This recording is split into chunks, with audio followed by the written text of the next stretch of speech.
Okay. Yes. Hey, kia ora. Helen Brown, coming to you live from Sun City in Arizona. Hope you're having a super fantastic, sparkling day. Welcome to Before the Dirt Nap podcast number 1316. Favorite foods from scratch. I don't know. That idea just popped into my head today. We almost didn't have a call tonight because my notes where I type up everything that you see in the description down below all vanished right in front of my eyes. I was editing it for tonight's one and all my notes and I'm like, I've got Networking Riches coming up this weekend. That's coming up this weekend, and all my notes for the links that I have to post were all in my notes, and my iCloud didn't have all of my notes, and I was like, no. And then when I'm working on Mailbox Power Chat, I have some little cheat links and things like that I copy and paste into chat, and they were all gone. Like everything was gone. I was like, oh no. But it's backed up to the cloud, and I thought, well, how do I get the cloud to re-download it? I finally figured it out with some fritzing around, but hey, we're here. We made it. It's a super fantastic sparkling day no matter what happens. Zeffy wants to go for a walk, so this is going to be short because I just got off a 2-hour call with a friend of mine where we were talking about really cool stuff. But I was thinking, oh no, what can we talk about tonight? And all of a sudden it just popped into my head. Favorite foods from scratch, because I am making a list. Now, you've already heard that we're selling sparkles. And going to find a place to rent. I have emailed my friend who's a realtor to see if she can help me find a place that rents or refer me to somebody who can. So I'm just waiting to hear back from her. But so everything is starting to get into motion and things are happening. And so suddenly, it's all becoming aware of different things that when we get into a place, I will be able to do, like having my office set up correctly. There's only so much I can do in this small space. I need more space, room to spread out. I need a big whiteboard so I can put my Post-it notes up there and things like that. And so I'm like, oh, I can. And I'm actually starting to picture now, I'm driving my car. I go into the 2-car garage.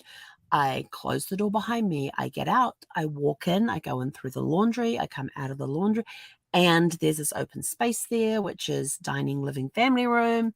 Sorry, kitchen, family room, dining area. So I've already got in my head a picture of how this place is laid out.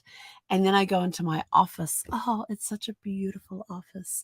And I actually have a 2-person desk because on one side of the desk, I have set up where I do my regular work, my regular genealogy and all of that.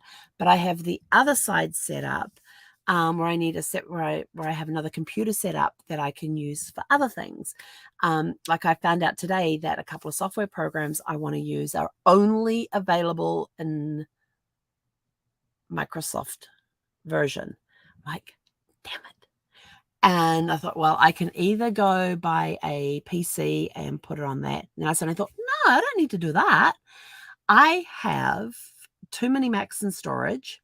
One was mine, one was Brad's, that are still in good condition, still got a lot of space left on them. Why can I not put Parallels or something like that on there and run Word through that? Because I remember years ago when we were using Parallels, that Microsoft ran so much better and faster and didn't have all the updates that were required because it was on a Mac. And so I thought, okay, so there's no outlay of cost for that except to get Parallels and Windows. And so I was like, oh, now I've got to learn Windows all over again. Well, if I want to use these 2 software programs, they're not going to be, we don't even know when they're going to be. They're hoping it'll come out next year. And I was like, yeah, I'm not waiting that long.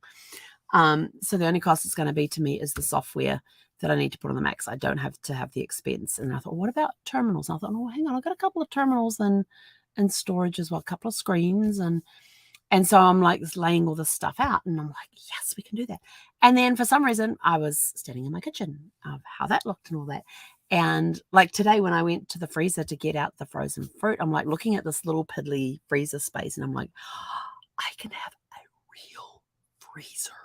Like this place will have like one of those double door things with water dispenser on one side of it and the drawer down the bottom. And then I was thinking of all the stuff I could do. Like I could renew my Costco membership and go and start buying the trays of meat. And then coming back and vacuum sealing them into single serve portions and putting them in the freezer.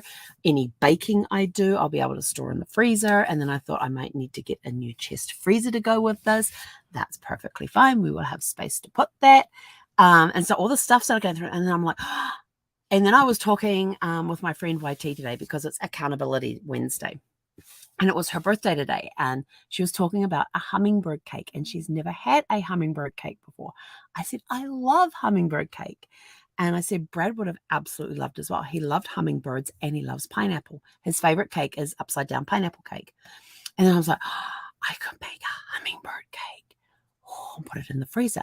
And then I remembered that my mom has an area in her freezer where she will slices that she makes or muffins or some baking that she does, that she will bag them up into certain sizes and pop them into the freezer. And then if somebody comes over and visits and they decide to have a cup of tea or a cup of coffee, she pulls out however many muffins she needs. I know she nukes them in the microwave to defrost them and heat them up. And then she serves those with a hot cup of tea, and it's fresh baking. And I'm like, I'll be able to do all of that. And then I was like thinking, because I really love to bake. And I was thinking, and I even said to YT, I says, if I do all this baking, what am I going to do with it? I can't eat it all. And so then it was sort of like, well, it's a great way to go meet neighbors and things. So then I was thinking like, oh my gosh, I'll be able to have the fudge cake slice thing that my mum makes. I have that recipe. And I was thinking of all my recipe books and thinking, I'll be able to get in there and I'll be able to make fresh scones. Oh my gosh, I love making fresh cheese scones, are my favorite. You put a bit of jam on them, a little bit of whipped cream, and yes, on cheese scones. Or plain scones, it doesn't matter. And I thought, if I put out the whipped cream, Zeffy's going to want a pup cup. And every time, I don't have the cans here, but when I did have the cans of the real cream cans here, and I'd take it out and I'd start shaking it, she'd come running out and she would sit there and wait for her pup cup. Yes, so like if I want, it was a case if I really, really, really had to have cream on something, then Zeffy had to have a pup cup. But we don't keep cream in the house anymore because that's dairy, and with the congestion, we're trying to stay away from that right now, from dairy right now. But, I was thinking of all the things I like to make, and I'm like, that I haven't been able to make because of my limited cooking thing. Yes, I have an oven that's gas operated. I have no idea how to turn the thing on. I don't have the user manual for it. I can't find a user manual for it. It says you got to get in here and find this switch and all of that. And I read the directions. I was sort of like, yeah, I'm not putting my head inside a gas oven. I don't care where I have to go to put the pilot thing. Plus, it would also put out a lot of heat. And in Arizona, you don't need that much heat inside an RV, especially in the summertime. I have 3 burners on top. Only one I can control the actual temperature on the burner. The other ones are you're either on or you're off. 2 options. That's it. And I'm like, yeah, my pots don't work that well with high heat. My pots have to be on low heat because my pots are low moisture cooking, which means that once it gets up to temperature inside and the lids are fluttering, you turn it all the way down to low and just let it sit. And you can actually stack. I can start off with the Dutch oven and put meat in the bottom of it. You can put dessert on the top of it. And then you put the Dutch oven lid on it. And then you can put a pot on top of that with some vegetables. And then you can turn another pot upside down because the top has a place that that will heat up and become an element. Then you can put the top pot on top and then put a pot on top of that upside down to act as the lid. So you can then use the base to put another top pot on top. And you can cook this stack of food. It takes about an hour and it's really, really good. Low moisture cooking. And so I have this whole system. And I can't really do that on this thing because even at a low temperature, the one that you can control the temperature on, it doesn't get low enough for this thing, and it's constantly flutter. And it's like, I'm not supposed to flutter, but flutters, I can get stuff burned. So I do have the air fryer, which does roasting and cooking and baking and all that sort of stuff. And I'm just like, no. And I have my George Foreman grill, and I have the microwave there to heat up my soup. Because I do have an Instapot with me, but it's too big for heating up the small amounts of soup that I need, which is only 1 to 2 cups. And so I had this one of those little Dash individual sized steam rice cooker or something that you could heat up there. I will tell you this, I followed directions to the letter and I ended up with water sprayed everywhere. The rice wasn't cooked that well. It said, oh, you can do oatmeal in here. I thought, well, I'll try that. Yeah, that didn't work. I had oatmeal spitting out and splattering everywhere else, so I don't use it anymore. But I was thinking of all the foods. Like, I make a really good mac and cheese. It's one of my favorite dishes to make, and anything could end up in mac and cheese. It's a case of I just open up my spice cabinet and go, oh, that'll be good. Let's try that one. We'll put a bit of that in there. Or I'll open up the refrigerator and get some leftovers out and chop them up and throw them in there. Sometimes it's just sort of like you open a door and you see what comes out and slaps you on the face. And yes, food will do that to me. And I will mix it up. I never make the same mac and cheese the same way twice. I have done completely dairy-free and gluten-free mac and cheese. And it was so good that my youngest had 3 helpings before we told him there was no cheese in it, no breadcrumbs. The breadcrumbs on top were not breadcrumbs. There was some gluten-free thing that we had, and there was no dairy at all in there. And but he had 3 helpings of it. So I love to experiment in the kitchen, and I'm like, oh my gosh, I can get back in there. I can do, and I like to cook things. I don't like getting packaged meals and heating them up. I'm one of those people that like to cook from scratch. Pasta is an exception because I've never had lessons in how to make pasta. I'm not sure if I would be any good at making pasta or not. So for now, I just buy the store brand. I buy the brands of pasta if I'm doing a pasta dish from the market, and everything else is done from scratch. All the filling, if it's a lasagna, I'm cooking the meat, I'm cooking the vegetables that go in there with it. So I love to cook from scratch. There's times that I have done brunches for different things. When we're back in Virginia, we used to do a 4th of July brunch. We'd have friends come over, and everything on the table would be red, white, and blue. All the food, red, white, and blue. And I made this trifle that would be decorated on top with strawberries and blueberries and cream. So there was your red, white, and blue.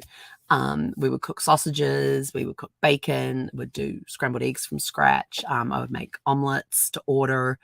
It was just we had a ton of food. We'd have like 6 to 8 people there, and we would have enough to feed like 20.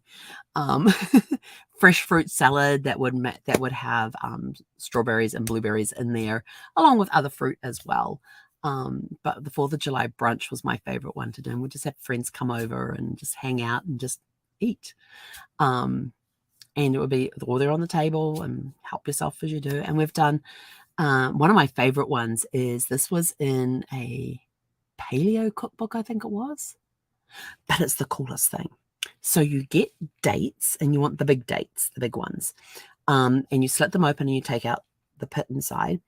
Then you take you get your ground beef, or I've done it with lamb, and it worked really, really good with lamb. We've done it with ground lamb, and you season the meat, and then you roll it up into like meatball size, balls, into balls, and you take the slit date and you wrap it around the lamb. Then you take a rasher of bacon and you wrap that around and stick a toothpick in it. And a pound of lamb will make about 12 of these things, about 12 to 14 to 16 of these things, depending on how big you make the lamb balls. And then you stick it all in the oven and you bake it.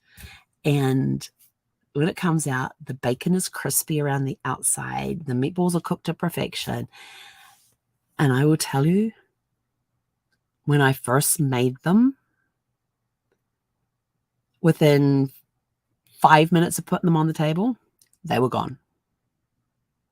They went like that. I think I got one. I know I got one to taste, and that was it. I don't recall getting a second one or a third one or a fourth one. So I had to make them again later on when it was just Brad and I, so we could have at least 6 each, because those were really, really Excuse me. But those were really, really good. So I like to experiment. And of course, being lamb, I was putting rosemary with it, fresh rosemary in there. What else did I put in? A little bit of mint, chopped up mint went in there as well, because mint and lamb go together, rosemary and lamb go together. So I had mint and rosemary in there in the meat. And they were really, really good. And I'm looking forward to making them again. I actually came across a picture of them today because I was looking in my Forever account, which is where I keep all my photographs and stuff. And I was in there having a look around, and I came across this picture of these lamb balls with the, and you can use beef, you can use bison, you can use any ground meat you can use, chicken, turkey, whatever. But you make the ball small enough that it fits inside, so that the date fits halfway around the thing, and then you wrap the whole thing with bacon and put a toothpick in it. They are just so good. I can't wait to make those again. And I was like thinking, what else can't I wait to make? Oh, I haven't done mac and cheese for I don't know how long. Can't wait to make some of that. And do I make gluten-free and dairy-free? Yeah, why not? So we're going to look at doing that. And there's just so much things that I used to make from scratch when Brad was alive, and I would cook dinner. And that sort of thing. It's like, yeah, but you're only doing it for one person. I'm like, but then I have leftovers. And like, I really want to do a roast. Who are you going to invite over to eat the roast? Not a problem, because I like roast beef. I like roast lamb. I like roast pork. And so I will just find a small portion that I can roast and have leftovers. There's nothing wrong with leftovers. Leftovers are good. And lamb sandwiches or roast beef sandwiches or roast pork sandwiches the next day on fresh bread. So good. Now, bread is one thing I have not mastered. In fact, Brad and I even talked about at one point doing a baking class where we could learn to make bread. And like, I can follow recipes. But when it comes to baking, I am very precise with the measurements and things like that. I don't do a lot of external ads and all of that. I do some tweaks to them, but when it comes to cooking, that recipes are a guideline. But when it comes to bread, it's a baking thing. It is a precise thing, and you got to have the right temperatures for the yeast and all of that. And I remember the first time I ever made bread by myself. I was living in this little apartment, and when I made the bread, and it overcooked the outside a little bit, so it was very hard, and one of the rolls fell, and I had a basket full of the rolls that I made, and I made a loaf of bread, and it was a little dark on the outside. And as I'm taking the basket of rolls across to the table, one of the rolls fell off and bounced across the floor. And then my ex-husband and his best friend were busy playing soccer with a bread roll around the living room, dining room, kitchen area. Yeah. Then we tried to we got the bread knife out to cut into these things. Yeah, you almost needed a chisel and a hammer to get into these things. But once we finally got past the overcooked crust, inside was really, really good. So yeah, that was my first bread experience. So I thought, well, and Brad and I had a bread maker machine, and that was fine. That worked really well as well. But I always wanted to get in there and knead the dough. And then I've been watching movies and stuff where they have kitchens and bakers and things like that, and they're busy rolling the dough out and kneading it and letting it rise and all of that. And I'm like, that would be so much fun to get back into that again, to try that again. So that's on the list as well. So I have a recipe list starting to build up on foods that I want to create. I will get a gas grill at some point, but I also still want to take a class on how to use a gas grill. Because Brad one time had to give me instructions over the phone on how to turn it on. Because he says, I need you to turn the gas grill on. I says, can't do that. He's like, why? I says, I have no clue how to turn this thing on. I don't even know how to cook on it. And so he actually had to, while he's driving on the 405, coming back home again on the outer loop in DC on his way back home, he's giving me directions on how to turn on the gas tank, how far it's got to be open, then which button switch or thing I had to press, and what dials I had to turn and where I had to turn them to, and so it would all light up and everything else. And we finally got it. It took him 10 minutes, but we got it lit. And if I look at one of those things today, I'm like, so I need grilled cooking class. And I want to get a smoker. Brad, we had an electric smoker back east, and Brad did some amazing meats in there. And I really, really love tri-tip. So that's on my list to do in a smoker, is to smoke. And I love barbecue ribs and all that sort of stuff. So I want to get a smoker so I can learn to smoke the meat and put different things in there. And people, when I'm talking about this, people are like, but there's just you. I go, yeah. But then that gives me lunch and maybe dinner the next day. If I do it for lunch that day, I get dinner that evening and breakfast the next morning. They're like, you'll eat it for breakfast? I was like, hell yeah. Who said breakfast has to be cereals and toast? You know, breakfast is, I said I've had dessert for breakfast. I've had chocolate cake and vanilla ice cream for breakfast. I says, breakfast can be whatever you want it to be. It can be a bowl of fruit if you want.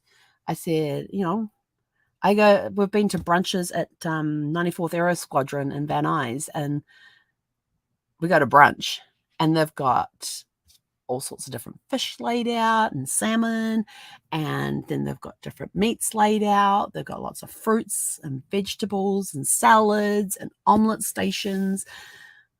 But my favorite is the banana station. They do Foster bananas, where they put them in and they put some alcohol in there that they then burn off, and it caramelizes the bananas, and then they have these little dishes with a scoop of vanilla ice cream on that they then put the sliced bananas over top. It's awesome. I says, yeah. I says, breakfast is whatever you want to eat. You don't, just because it's breakfast, you don't have to have eggs and bacon or toast or muffins or fruit or cereal. I said, if you want a roast for breakfast, go for it. If I will make myself, I have done roast one day and the next morning woken up and made myself fresh sandwiches from the leftover roast meat for breakfast. Or I have taken some of the roast meat and chopped it up and put it inside an omelet. You know, breakfast can be whatever. It doesn't have to be, this is breakfast. These are the food groups that you can eat from. These are the foods that you can eat. You know, it's, you want to eat chocolate cake and ice cream for breakfast? Go for it. If you want to have roast beef sandwiches for breakfast, go for it. If you want to get up early and make a roast so that you can have roast pork or roast chicken or whatever. I have done cold rotisserie chicken for breakfast. You know, I got it from the grocery, you know, got delivered the day before with my groceries. I've had it for that meal that night. I've had it for breakfast the next morning. Made a salad to go with it. So I've had a cold rotisserie chicken salad for breakfast the next morning. Not a problem. You know, breakfast is not, you must eat these from these groups of foods. These are the only foods that are breakfast foods that you can have. Yeah, no. In my house, if you want a slice of cake and ice cream for breakfast, and I happen to have cake and ice cream that I can offer, you can have that. If you want an ice cream sundae for breakfast, and I happen to have ice cream in the house and all the toppings, you can have an ice cream sundae with bananas and marshmallows and sprinkles. And, you know, if you want that for breakfast, I don't care. You know, meals don't have to be certain foods or certain food groups. Heck, I had fish and chips one morning for breakfast. I don't even remember how I did that. I'm trying to think where I was. Oh, I was at Cracker Barrel. So I asked them if I could have fish and chips for breakfast one morning. And they looked at me a little strange. And they go, you want that for breakfast? I said, yes, please. What sides do you want? I'll take some grits and some of those fried apples. And that was my breakfast. Fish and chips with grits and fried apples.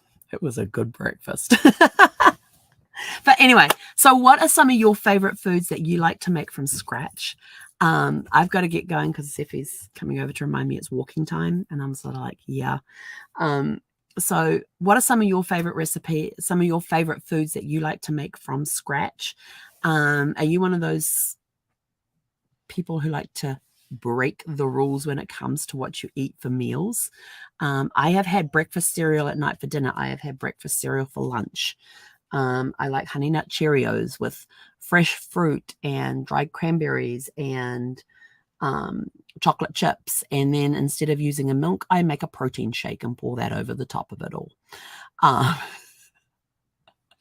When it comes to food, I like to experiment in the kitchen. Baking, I'm a little more precise with because it is such a precise thing to get things to rise and all of that sort of stuff. But when it comes to cooking, yeah, there are no rules. The recipe is just your foundation.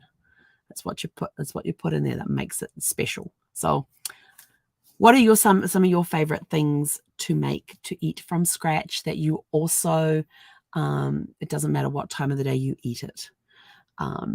Anyway, that's it from me. I am going to go and walk the dog, and then we're going to have dinner. We haven't had dinner yet. And looking at my cupboards, I thought I should have done shopping today. So we might have to go out for dinner tonight. But I'll have a look in the fridge first to see what I've got. It might just be a protein shake. It'll only be my second one of the day. That's not a problem. But anyway, go have a super fantastic sparkling evening, and we'll catch you guys back here tomorrow evening around 6 p.m. Pacific. He konera.